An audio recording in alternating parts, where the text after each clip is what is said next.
Sir आप उसको भी बनाएंगे सर, बड़ा खूबसूरत स्टेशन है। और नगरोटा के अंदर मुख्यमंत्री महोदय ने बिल्कुल धर्मशाला की फुट हिल्स पे, जहां से धर्मशाला शुरू होता है, क्योंकि लोग ये जानते नहीं है कि जो गोल्फ कोर्स है, जिसको धर्मशाला गोल्फ कोर्स कहा जाता है, वो मेरे विधानसभा क्षेत्र नगरोटा में है सर। उसको योल गोल्फ कोर्स कहते हैं, पर वो धर्मशाला के नाम से प्रसिद्ध है, पर वो है नगरोटा में। नगरोटा बिल्कुल फुट हिल्स में है धर्मशाला के। और हमारे यशस्वी मुख्यमंत्री जी ने नगरोटा को सबसे बड़ा प्रोजेक्ट दिया है वेडिंग डेस्टिनेशन का। हर प्रोजेक्ट को एक जगह के हिसाब से देखना पड़ता है।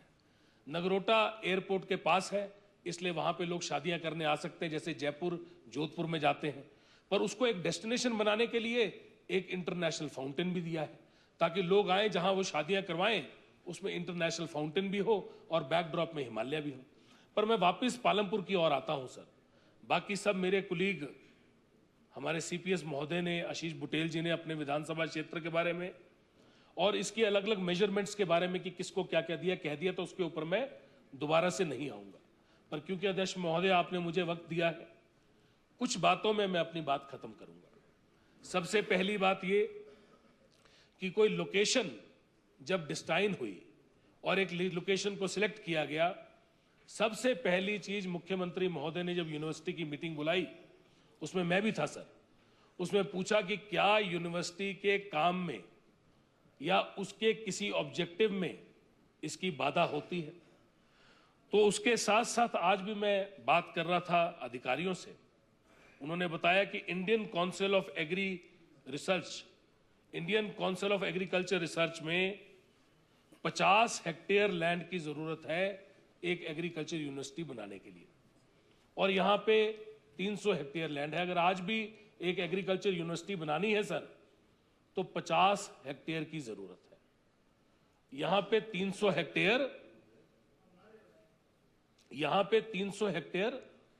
अभी पड़ी हुई है ऑलरेडी। तो आज भी अगर यूनिवर्सिटी क्रिएट करनी हो तो 50 हेक्टेयर चाहिए।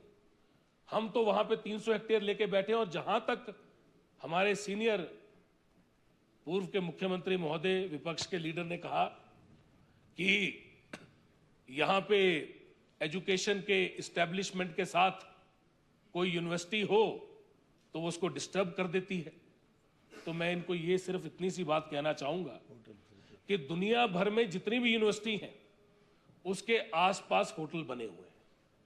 यहां पे जितने बड़े स्कूल हैं सर, उसके आसपास भी होटल बने हुए हैं। यहां पे बिशप कॉटन स्कूल शिमला में है, उसके साथ में ही आप देख लो कि पूरा शिमला शहर बसा हुआ है। आप डलहौजी पब्लिक स्कूल के साथ देख लो, वहां पे सारा का सारे होटल बसे हुए हैं। आप पुणे चले जाओ तो वहां पे जो भारतीय विद्यापीठ यूनिवर्सिटी है, ये जितनी बड़ी यूनिवर्सिटी है, उसके साथ साथ होटल और बाकी चीजें बसी हैं।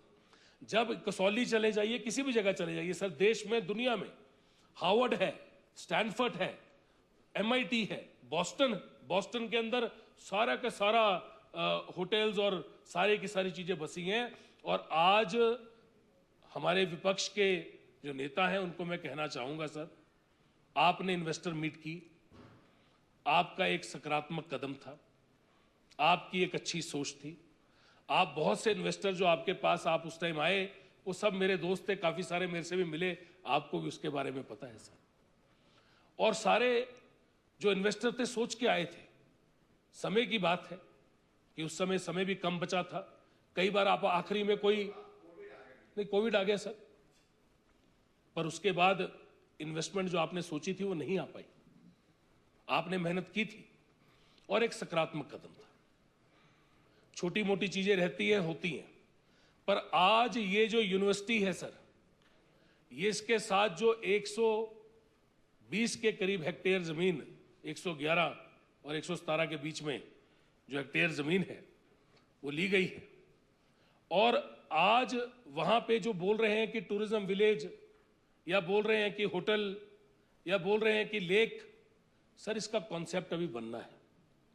दुनिया की सबसे बड़ी कंपनियां जो हैं, उनमें से एक कंपनी, मुख्यमंत्री महोदय ने जब पिछली बार ADB का प्रोजेक्ट आया, तो जो कंसल्टेंसी थी ADB की, वो लोकल हिंदुस्तानी कंपनियों के पास थी। मुख्यमंत्री महोदय ने मुझे सबसे पहले बुलाया